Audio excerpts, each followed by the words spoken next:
তিনি বলতেন, আল্লাহ রাব্বুল আলামিন যেহেতু আমাদেরকে বাছাই করেছে, চোখ থেকে পানি পড়ে যেত তার। তিনি বলতেন, আল্লাহ তুমি আমাদেরকে আর ছাঁটাই করে দিও না।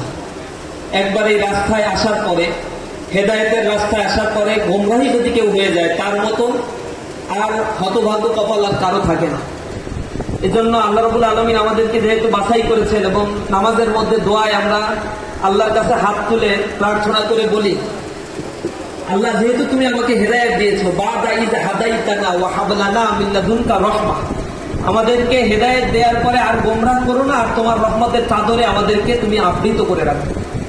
আমরা ইসলামী আন্দোলনের যারা কর্মী হয়েছি, আপনারা এখানে সবাই আমার চাইতে অনেক সিনিয়র। আল্লাহ রাব্বুল আলামিন এই রাস্তায় আপনাকে আমাদেরকে আসার সুযোগ দান করেছে, জন্য আল্লাহর কাছে শুকরিয়া আদায় করি, আলহামদুলিল্লাহ। আমি কিছু নিবেদন এবং অনুরোধ জানাবো। এক নম্বর হচ্ছে, আমাদের এই আন্দোলনের এই পথটা অনেক কণ্টকাকীর্ণ। আল্লাহ রাব্বুল আলামিন খুব সহজ রাস্তায় আমাদেরকে এই পথে, জান্নাতের পথকে আল্লাহ রাব্বুল আলামিন সহজ করেন না, কিন্তু পর্বের মাধ্যমে আমাদেরকে এই রাস্তাকে সহজ করে জান্নাতের পদযাত্রী হতে হবে। এই কারণে আমাদের পেছনে যত আন্দোলনের পরিসর বড় হতে থাকে, তত ষড়যন্ত্র আমাদেরকে আচ্ছন্ন করতে থাকে।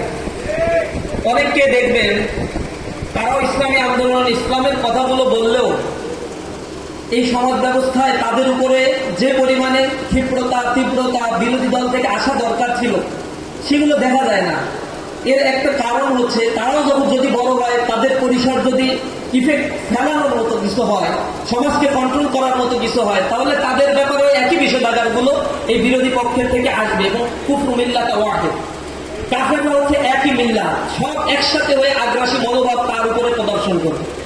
জামাত ইসলামী এখন বাংলাদেশের ইসলামী আন্দোলন তথা ইসলামী তাহজিব তামাদ্দুন, ঈমান আকীদা যারা লালন করে এবং মানবতার কথা যারা বলে, অন্যায় দুর্নীতি দুঃশাসন এর বিরুদ্ধে যারা কণ্ঠ উঁচু করে, জুলুম নির্যাতনের রক্ত চক্ষুকে উপেক্ষা করে ইসলামী আন্দোলনের রাস্তায় ঘাটে এবং শাহাদাতের নজরানা পেশ করার জন্য তারা নিজেদেরকে এই পথে সামিল করেছে, এই মানুষদের উপরে এখন জুলুম নির্যাতন নিষ্পেষণ ব্লেম গালি গালা সবকিছুই তাদের উপরে আসে।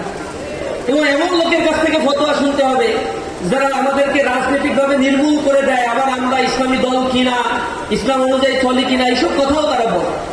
তো এগুলো যারা বলে আমরা তার প্রত্যুত্তর দিই না। পার্সোনালি আমি তো দেই না, ছাত্র শিবিরের দায়িত্বশীলদের আমরা এই দিয়ার ক্ষেত্রে বলেছি, এইসব কাজ পেছনে থেকে যারা আমাদেরকে ঠেলে ধরে, তাদের কাজ হচ্ছে পেছনে থাকা, আমাদের কাজ হচ্ছে সামনে এগিয়ে যাওয়া। পেছনে থেকে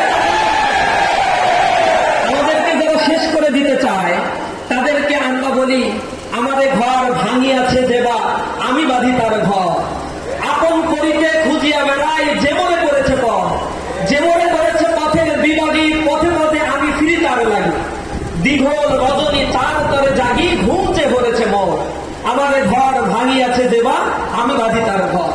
যে আমাকে ধ্বংস করে দিতে চায়, আমরা তাদেরকে বুকে আলিঙ্গন করে নেই। যে যারা আমাদেরকে রাজনৈতিক নির্মূল করতে চায়, আমরা তাদেরকে ভালোবাসা দিয়ে তাদের রাজনৈতিক ওই বেচাপথ থেকে সোজা সিরাতুল মুস্তাকিমের পথে তাদেরকে নিয়ে আসতে। এজন্য গালিগালাজ করে কোনোভাবেই কোনো আদর্শকে ধ্বংস করা সম্ভব নয়। জামাত ইসলামী শ্যাওলা পাতার উপরে ভেসে থাকা কোনো পানি নয়, জামাত ইসলামী কচু পাতার উপরে ভেসে থাকা কোনো পানি নয়। জামাত ইসলামীর শেখর অনেক গভীরে, যেই যাত্রা শুরু হয়েছে হযরত ইব্রাহিম আলাইহিস সালামের মধ্য দিয়ে, এই যাত্রা কিয়ামত পর্যন্ত চলবে ইনশাআল্লাহ।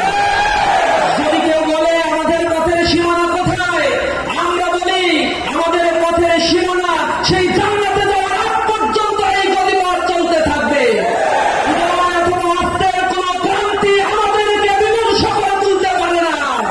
শাহজাহান আমাদের আবদ্ধ, তাবুকে লালন করে চলার জন্যই আমরা প্রতিজ্ঞাবদ্ধ হয়েছি। সুতরাং আমাদেরকে সেই চরিত্র, মাধুর্য এবং নৈতিকতা নিয়ে মানুষের সমস্যার সমাধানের জন্য সমাজের অংশ হয়ে আমাদেরকে কাজ করতে হবে। জামাত ইসলামের যে স্লোগান, জামাত কর্মী হচ্ছে সমাজকর্মী, সমাজের মানুষের সমস্যা সমাধানের জন্য যদি আমরা মানুষের কাছে ছুটে যাই, কাজ করি, যেভাবে মানুষ আমাদেরকে সমর্থন দিয়েছে, যে পরিমাণে মানুষ আস্থা রাখছে, ইনশাআল্লাহ আগামীর বাংলাদেশে এই সমাজ ব্যবস্থা একটি কল্যাণমুখী রাষ্ট্র প্রতিষ্ঠা হবে ইনশাআল্লাহ।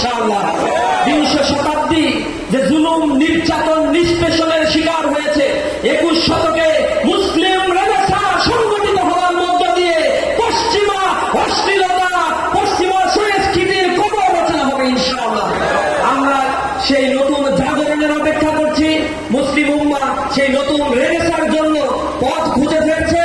আমরা আমাদের রাস্তায় চলবো, কোরআনের রাস্তায় চলবো, কোরআন অনুযায়ী এই সমাজ ব্যবস্থাকে গড়ে তোলার জন্য নিজ নিজ জায়গা থেকে প্রস্তুতি গ্রহণ করবো, সমাজকেও গড়ে তুলবো ইনশাআল্লাহ।